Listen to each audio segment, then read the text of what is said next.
दोस्तों, नमिता जो कि एक एसपी है, वो किसी मीटिंग को लेने के लिए जल्दबाजी में अपनी कार से कहीं जा रही है। तभी रास्ते में एक सुनसान जगह पर उसकी कार पंचर हो जाती है। अब जैसे ही उसकी कार पंचर होती है तो ड्राइवर उतरता है और उतरने के बाद डिग्गी खोलता है स्टेपनी चेंज करने के लिए, लेकिन गाड़ी की डिग्गी में स्टेपनी थी नहीं। अब उसके बाद ड्राइवर जाकर नमिता को बताता है तो नमिता बहुत ही ज्यादा परेशान हो जाती है, क्योंकि जिस मीटिंग के लिए वो जा रही थी वो बहुत ही ज्यादा इंपॉर्टेंट थी और जल्द से जल्द उसे वहां पर पहुंचना था। तो अपने ड्राइवर से कहती है कि जल्द से जल्द जाओ और इस गाड़ी में पंचर बनवा कर लाओ, वरना मैं मीटिंग के लिए लेट हो जाऊंगी। तभी वो ड्राइवर कहता है कि मैडम, यहां तो आसपास कोई भी दुकान नहीं है जिस पर जाकर मैं इस गाड़ी का पंचर बनवा सकता हूं। तो उसके बाद नमिता कहती है, तुम ऐसा करो, इस टायर को खोल कर ले जाओ और किसी सवारी से बैठकर चले जाओ और इसमें जल्द से जल्द पंचर बनवाओ, मुझे बहुत जरूरी काम है। लेकिन तभी ड्राइवर कहता है कि मैडम, मेरे पास एक पंचर वाले का नंबर है और वो उसी जगह पर जहां पर गाड़ी पंचर हुई है वहीं पर आकर पंचर बना देता है। तो इसके बाद नमिता कहती है कि वो कैसे, तो वो बताता है कि उसने अपना पंचर का पूरा सामान बाइक के ऊपर सेट कर रखा है और जहां पर भी किसी की कोई गाड़ी ट्रक वगैरह पंचर होते हैं तो वहां पर जाकर वहां उनके गाड़ी और ट्रक में पंचर बना दिया करता है। उसके बाद सोनाली कहती है तो जल्द से जल्द उसे फोन करो और बुलाओ, मुझे मीटिंग के लिए लेट हो रहा है। ड्राइवर उस पंचर वाले के पास फोन करता है। वह पंचर वाला वहां पर आ जाता है जिसने अपनी एक बाइक पर ही कंप्रेसर और पूरा पंचर का सामान रख रखा था। वो बाइक को आकर गाड़ी के पीछे लगा लेता है और पीछे की तरफ से ही वो आया था। अब गाड़ी का पिछला वाला पहिया पंचर था तो उसके बाद वो गाड़ी का पंचर बनाने लगता है। इधर जो नमिता कार के अंदर बैठी हुई थी, वो जैसे ही उसकी निगाह साइड वाले शीशे पर जाती है और उस पंचर वाले का चेहरा दिखता है तो वो एकदम से रोने लगती है। फूट फूट कर रो रही थी और रुमाल से अपने आंसुओं को पोंछ रही थी। अब वो पंचर वाला जाकर डिग्गी खोलता है जैक लेने के लिए और जैसे ही वो डिग्गी खोलने के लिए गाड़ी के अंदर घुसता है तो वो देखता है कि इस गाड़ी के अंदर जो महिला बैठी हुई है वो तो नमिता है और नमिता को देखकर वो भी हक्का बक्का सा रह जाता है। लेकिन वो डिग्गी खोलता है और डिग्गी खोलने के बाद उसमें से सामान निकालता है और उस टायर का पंचर बना देता है। आप जैसे ही उसका पंचर बन गया था तो उसके बाद जो ड्राइवर है वो पूछता है कि बताओ तुम्हारे कितने पैसे हुए, तो वो मना कर देता है, कहता है कि मुझे पैसे नहीं चाहिए, मैडम से कह दीजिएगा अगर हमें कभी जरूरत पड़े तो हमारी मदद कर देंगे, इतना ही काफी है क्योंकि आप लोग बड़े लोग हो और आप लोगों से हम पैसे नहीं ले सकते। लेकिन जो नमिता है वो गाड़ी से बाहर निकलती है, उसके हाथ में एक लिफाफा था। उस लिफाफे को वो ड्राइवर को देती है और कहती है कि इसे दे दो और इससे कहना कि अगर फिर भी तुम्हें जरूरत पड़े तो कभी भी मुझे कॉल कर सकते हैं, इस पर मेरा नंबर लिखा हुआ है। इसके बाद वो पंचर वाला उस लिफाफे को लेकर अपने घर चला जाता है। इधर जो सोनाली थी उसका मन काफी ज्यादा उदास था। वो गाड़ी में बैठकर उस मीटिंग को अटेंड करने के लिए चली जाती है। दोस्तों, आखिर कौन थे ये लोग, क्या कहानी थी, इनकी पूरी कहानी की सच्चाई जानेंगे आगे इस वीडियो में। लेकिन वीडियो में आगे बढ़ने से पहले आप सभी से विनम्रता के साथ निवेदन है कि आप वीडियो को लाइक कर दीजिए और हमारे YouTube चैनल को सब्सक्राइब कर दीजिए। कहानी है बिहार गांव की है। वहां पर एक लड़का रहा करता है जिसका नाम है गौरव। गौरव के परिवार में उसके माता पिता है, एक छोटी बहन है और वो लोग हंसी खुशी उस घर के अंदर रहा करते हैं। धीरे धीरे ऐसे ही समय बीत रहा था। तभी एक दिन उनकी रिश्तेदारी में किसी का जन्मदिन होता है और जन्मदिन के अंदर उन सभी लोगों को जान था। वो लोग तैयार होते हैं और शाम को जन्मदिन में पहुंच जाते हैं। वहां जाकर देखते हैं कि चारों तरफ खुशियों का माहौल है। सभी लोग एक दूसरे के साथ हंस खिलखिलाकर बतिया रहे हैं। वहीं पर गौरव भी होता है और गौरव जन्मदिन के अंदर एक लड़की को देखता है और उसे देखते ही वो पहली ही नजर में उससे प्यार कर बैठता है। लड़की का नाम था नमिता। नमिता भी जैसे ही गौरव को देखती है कि वो उसे देख रहा है तो नमिता भी गौरव को पहली ही नजर में देखकर पसंद कर लेती है। अब इसके बाद दोनों एक दूसरे की तरफ घूर घूर कर देखते हैं। जन्मदिन का माहौल चला हुआ था। तभी जैसे ही गौरव प्लेट लेकर खाने के लिए एक टेबल पर बैठता है तो नमिता भी अपनी प्लेट में खाना सजाकर उसी टेबल पर आकर बैठ जाती है। अब दोनों के बीच में बातें होती हैं। एक दूसरे को एक दूसरे का नाम बताया जाता है। दोनों के परिवार वालों के बारे में बात की जाती है। तो गौरव को पता चलता है कि जो ये लड़की है ये उनकी किसी दूर की रिश्तेदारी में से है। यानी कि रिश्तेदारी ऐसी थी कि अगर वो लोग चाहे तो दोनों की एक दूसरे से शादी हो सकती थी। अब इसके बाद दोनों के नंबर एक्सचेंज हो जाते हैं, शादी खत्म हो जाती है और दोनों अपने अपने घर चले जाते हैं। अब गौरव नमिता एक दूसरे से फोन पर बातें किया करते।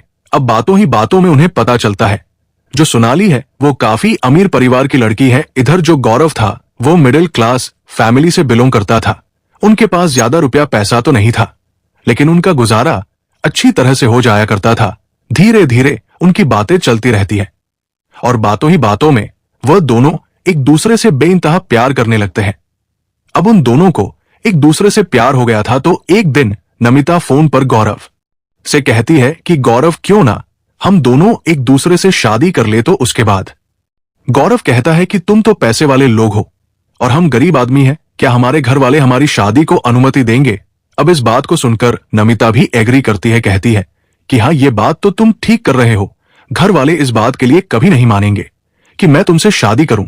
क्योंकि दोनों का रिश्तेदारी का कांटेक्ट था तो दोनों को पता था कि जो नमिता है वो काफी पैसे वाली है और गौरव एक मिडिल क्लास फैमिली से आता है। तो अब इसके बाद गौरव एक फैसला करता है, वो कहता है कि क्यों ना हम भागकर शादी कर लें। अब इस बात को सुनकर जो नमिता है वो भी उसकी बात के लिए राजी हो जाती है और दोनों एक जगह जाकर कोर्ट मैरिज कर लेते हैं। अब उनकी जैसे ही ये बात उनके घर वालों को पता लगती है तो उनके घर वाले पहले तो गुस्सा करते हैं, फिर सोचते हैं कि अभी बात ज्यादा फैली नहीं है तो दोनों की रजामंदी से शादी करा देते हैं और बात यहीं पर संभल जाएगी। ऐसा सोचकर दोनों के घर वाले आपस में बात करते हैं और बात करने के बाद दोनों बच्चों को बुलाया जाता है और दोनों की धूमधाम से शादी कर दी जाती है। यानी कि उन दोनों को प्यार हुआ था, उसके बाद लव मैरिज की थी और फिर अब उनकी अरेंज मैरिज भी हो चुकी थी।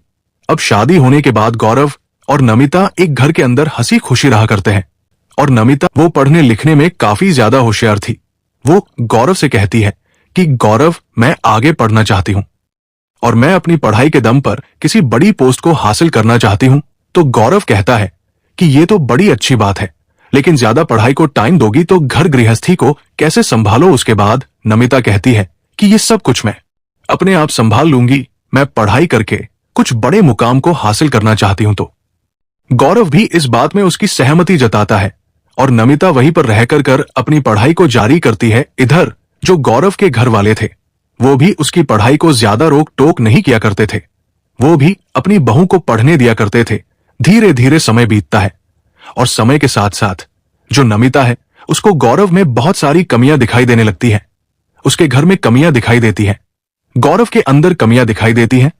तो इस बात को लेकर वो एक दिन अपनी मां के पास फोन करती है। इधर उसकी मां जैसे ही उसकी बात सुनती है तो उसे उल्टा सीधा सिखाने लगती है। उल्टा सी जैसे ही उसको सिखाया जाता है तो सोनाली गौरव से लड़ाई करने लगती है।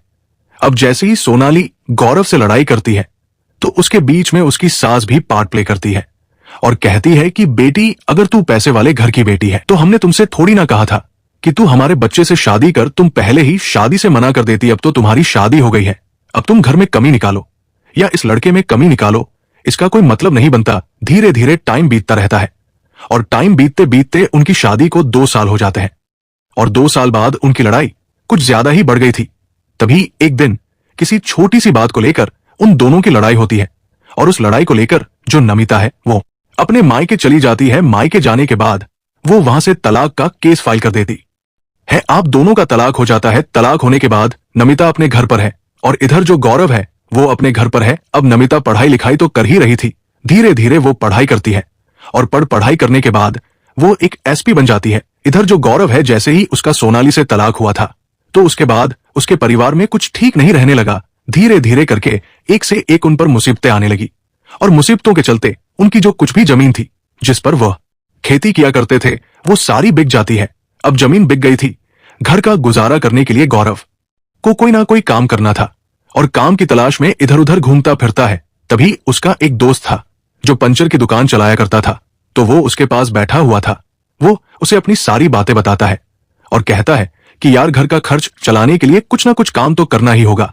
तो उसके बाद उसका दोस्त उसे आइडिया देता है, कहता है कि तू भी क्यों ना पंचर की दुकान खोले, इसमें अच्छी आमदनी हो जाती है, ज्यादा खर्चा नहीं लगता, केवल हमारी मेहनत लगती है और मेहनत के पैसे हमें मिल जाते हैं। तो ये आइडिया गौरव को अच्छा लगता है, लेकिन इस आइडिया पर वो अलग तरह से काम करता है। वो सोचता है कि इस तरह से दुकान खोलकर तो काफी लोग बैठे हुए हैं, लेकिन ऐसा हो कि मैं इन सभी सामानों को लेकर सभी के पास जाकर उनका पंचर बना दिया करूं। क्योंकि गौरव पढ़ा लिखा था और अपनी पढ़ाई लिखाई का इस्तेमाल करके वो इस आइडिया पर काम करता है। वो अपने दोस्त के साथ मिलकर पंचर लगाने के लिए जो भी जरूरी सामान था उन सभी सामानों को एक बाइक पर फिट कर लेता है और फिट करने के बाद उस बाइक के पीछे अपना नंबर भी लिखवा देता है कि किसी को भी अगर पंचर लगवाना हो तो वहीं पर आकर हम लगा देते हैं। इसके बाद जिसकी भी गाड़ी पंचर हुआ करती थी, जहां पर भी वही गौरव के पास फोन करता और उसे वहां पर बुलाकर अपनी गाड़ी में अपने ट्रक में पंचर लगवा लिया करता। इसी तरह से गौरव का गुजारा होने लगता है। तभी एक दिन गौरव के पास एक फोन आता है और उसे एक लोकेशन दी जाती है, जो लोकेशन उससे 10 मिनट की दूरी पर थी। तो उसके बाद गौरव उसी लोकेशन पर जाता है पंचर लगाने के लिए। वहां पर जाकर देखता है कि एक एसपी की गाड़ी है जो कि पंचर हो चुकी है और उसके पंचर लगाने के लिए उसे बुलाया गया है। वहां पर जाने के बाद वो टायर को देखता है और टायर को देखने के बाद जैसे वो डिग्गी खोलता है जैक निकालने के लिए, तो गाड़ी के अंदर जैसे देखता है तो गाड़ी के अंदर नमिता बैठी हुई थी। नमिता की तरफ देखकर वो थोड़ी देर के लिए खामोश हो जाता है, लेकिन फिर उसके बाद डिग्गी को खोलकर उस गाड़ी में पंचर लगाने लगता है। गाड़ी का पंचर लग जाता है और पंचर लगने के बाद ड्राइवर उससे पूछता है कि इतने पैसे हो गए, तो वो कहता है कि कोई बात नहीं, पैसों की मुझे कोई जरूरत नहीं है, इनसे कह देना, ये बड़े आदमी हैं, कभी हमें जरूरत पड़े तो हमारी सहायता कर देंगे। अब इस बात को सुनकर नमिता जो गाड़ी के अंदर बैठी हुई थी वो बाहर निकलती है। उसके हाथ में एक लिफाफा था और लिफाफे के ऊपर उसने अपना मोबाइल नंबर लिख रखा था। उस लिफाफे को ड्राइवर को देती है और कहती है कि इन्हें दे दीजिए और इनसे कहिए कभी भी इन्हें जरूरत पड़े तो इस पर मैंने अपना नंबर लिख दिया है और ये कभी भी मुझे फोन कर सकते हैं। उसके बाद गौरव उस लिफाफे को लेकर अपने घर चला जाता है। धीरे धीरे शाम हो जाती है और शाम के समय वो अपने कमरे में चला जाता है आराम करने के लिए। तभी वो उस लिफाफे को खोल कर देखता है तो उसके अंदर 8,000 रुपए थे और बाहर नमिता का नंबर लिखा हुआ था। अब रात का समय था तो गौरव सोचता है कि क्यों ना फोन कर लिया जाए। तो उसके बाद वो अपने फोन से नमिता को फोन करता है और उसके बाद उन दोनों में बातें होने लगती है। पहले तो वे दोनों एक दूसरे के हालचाल जानते हैं और उसके बाद नमिता पूछती है कि गौरव ऐसा क्या हुआ जो तुम्हें ये काम करना पड़ा। गौरव कहता है कि अगर इसके बारे में जानना है तो तुम्हें मुझसे मिलना होगा, ये बातें फोन पर नहीं हुआ करती। इसके बाद गौरव नमिता से नमिता के बारे में पूछता है तो वो बताती है कि हाँ, मैंने पढ़ लिखकर इस मुकाम को हासिल कर लिया है जिसकी मैं तुमसे कहा करती थी। ऐसे धीरे धीरे करके उनकी 1-2 घंटे बातें होती है और 1-2 घंटे बातें होने के बाद वे दोनों सो जाते हैं। दूसरे दिन सुबह सुबह गौरव के पास नमिता का फोन आता है और कहती है कि हाँ, तुम मिलने के लिए कह रहे थे ना, तो बताओ किस दिन मिलोगे, मुझे जानना है कि तुम्हारे साथ ऐसा क्या हुआ जो तुम इस तरह से पंचर लगाने लगे। उसके बाद गौरव कहता है कि अगर तुम्हें मिलना है तो तुम मेरे घर पर ही आ जाओ, यहां पर तुम्हें कौन रोकने टोकने वाला है। तो नमिता कहती है कि मैं फिलहाल एसपी हूं और मैं ऐसे ही यहां से नहीं निकल सकती। अगर मैं ऐसे ही आ गई तुम्हारे पास तो दुनिया वाले अलग अलग तरह की बातें बनाएंगे और मुझसे ये सब कुछ सहन नहीं होगा। वो कहती है कि तुम ऐसा करो, तुम ही मुझे लेने के लिए आ जाओ, मैं अच्छी तरह से अपना चेहरा छुपाकर तुम्हारे साथ चल दूंगी और जहां भी जाना है वहां जाकर हम दोनों एक दूसरे से बातें करेंगे। उसके बाद गौरव कहता है कि ठीक है नमिता, मैं आ रहा हूं, तुम जल्द से जल्द तैयार हो जाओ। और नमिता उसे एक जगह बताती है कि वहां पर मिलना, वहां पर मैं अपने आप आकर तुम हारी बाइक पर बैठ जाऊंगी। गौरव जाकर वहां पर अपनी बाइक को लेकर खड़ा हो जाता है। थोड़ी देर बाद नमिता अच्छी तरह से चेहरे को छुपाकर उसकी बाइक पर आकर बैठ जाती है। जैसे नमिता उसकी बाइक पर बैठती है तो उसे लेकर के एक पार्क के अंदर चला जाता है और वहां जाकर बैठकर दोनों एक दूसरे से बातें करने लगते हैं। तो नमिता कहती है कि हाँ गौरव, अब बताओ तुम्हारे साथ ऐसा हुआ क्या जो तुम यहां पर पंचर बनाने लगे। तो गौरव बताता है कि तुम्हारे जाने के बाद कुछ ऐसा हुआ जिसके कारण हमारा पूरा परिवार तहस नहस हो गया। घर की आर्थिक स्थिति काफी ज्यादा खराब हो गई थी, जो कुछ भी जमीन थी वो सारी बिक गई थी और उसके बाद हम लोग आर्थिक स्थिति से काफी ज्यादा कमजोर हो गए थे। तो मैंने सोचा कि इस तरह से बैठे रहने से तो कुछ नहीं होगा, कुछ ना कुछ काम ही किया जाए। और इस काम को मैंने अपने दोस्त की मदद से स्टार्ट किया था और अच्छा खासा ये काम चल रहा है। अब मेरे घर का गुजारा अच्छी तरह से हो जाता है। तभी जो गौरव है वो नमिता की तरफ गौर करता है और कहता है कि तुमने शादी कर ली। तो नमिता कहती है कि नहीं, मैंने शादी नहीं की। तो वो कहता है कि तुम्हारी मांग में सिंदूर है और गले में मंगलसूत्र है, तो ये फिर किसके नाम का है। तो नमिता कहती है कि ये तो हमारे ही नाम का है, हमारा तलाक जरूर हुआ था, लेकिन मैं आज भी तुम्हें अपना पति मानती हूँ। अब इस बात को सुनकर गौरव भी थोड़ा सा भावुक हो जाता है और नमिता से कहता है कि नमिता, ऐसा क्यों किया तुमने? तो उसके बाद नमिता इस बात को सुनकर वो भी थोड़ी सी भावुक हो जाती है और कहती है कि गौरव, मुझसे बहुत बड़ी गलती हो गई, मैं अपनी मां के सिखाई बातों में आ गई थी और उसी वजह से मैंने तुम्हें तलाक दिया था। अब इसके बाद गौरव कहता है कि चलो ठीक है, अच्छी बात है, अब तुम एसपी है, अब तुम्हारा हमारा मुकाबला ही। क्या मैं एक मामूली सा पंक्चर वाला हूं और तुम एक एसपी हो? तो अब तुम मेरे नाम का मंगलसूत्र और सिंदूर लगाना बेशक बंद कर दो, हमारे तुम्हारे रास्ते अलग अलग है। अब इस बात को सुनकर नमिता थोड़ी सी मायूस और उदास हो जाती है, क्योंकि उसे इसकी बातों से लग रहा था कि गौरव ने जैसे दूसरी शादी कर ली हो। लेकिन तभी वो अचानक से गौरव से पूछ बैठती है और कहती है कि गौरव, क्या तुमने दूसरी शादी कर ली? तो उसके बाद गौरव कहता है कि नहीं नमिता, ऐसा कुछ भी नहीं हुआ, तुम्हारे जाने के बाद मैं ऐसे ही रहा करता हूं और मुझे दूसरी शादी करने का कभी मन ही नहीं हुआ। घर वालों ने कई बार कहा था कि बेटा दूसरी शादी कर ले, जिंदगी बहुत बड़ी है, लेकिन मैंने उनसे मना कर दिया। मैंने कहा कि शादी जिंदगी में एक बार होती है और उसके बाद मैं शादी नहीं करूंगा। अब इस बात को जैसे ही नमिता सुनती है तो उसके चेहरे पर एक अलग सी चमक आ जाती है और वो कुछ अलग ही चीजें सोचने लगती है। वो गौरव से कहती है कि गौरव, चलो मुझे कुछ काम है और वहां पर हम लोग जाएंगे। ऐसा कहकर वह गौरव के साथ बैठती है और गौरव से कहती है कि पास में ही एक मंदिर है और मुझे मंदिर में कुछ काम है, वहां पर चलते हैं। तो गौरव को उस मंदिर में ले जाती है और मंदिर में ले जाने के बाद वहां पर गौरव से दोबारा से शादी कर लेती है। कहती है कि गौरव, जो भी मेरी गलतियां हैं उनको माफ करो और इससे आगे ऐसा कुछ नहीं होगा, हम दोनों बड़ी हंसी खुशी एक दूसरे के साथ रहा करेंगे। अब इस बात को सुनकर गौरव भी राजी हो जाता है, क्योंकि वह भी नहीं चाहता था कि जिससे उसने प्यार किया है वो उससे अलग रहे, क्योंकि जितने दिन वो उससे अलग रहा था, हर रात वो सोनाली के बारे में ही सोचा करता था। दोनों की दोबारा से शादी हो जाती है और शादी होने के बाद नमिता गौरव को अपना ड्राइवर रख लेती है और कहती है कि तुम्हें मेरी गाड़ी चलानी है और मेरे साथ ही तुम रहा करना। अब नमिता जैसे ही अपने ससुराल आती है गौरव के साथ, तो नमिता की सास नमिता को देखकर बहुत ही ज्यादा खुश हो जाती है, प्रसन्न हो जाती है और जैसे ही वो सुनती है कि नमिता अब एसपी है तो बड़ी ही खुश होती है। वो कहती है कि बेटी, ये तो बड़ा अच्छा हुआ और तूने अच्छा किया जो दोबारा से शादी कर ली, वरना ये तो किसी से शादी करने के लिए तैयार ही नहीं था। इसके बाद वो सभी लोग उस घर के अंदर हंसी खुशी रहा करते हैं।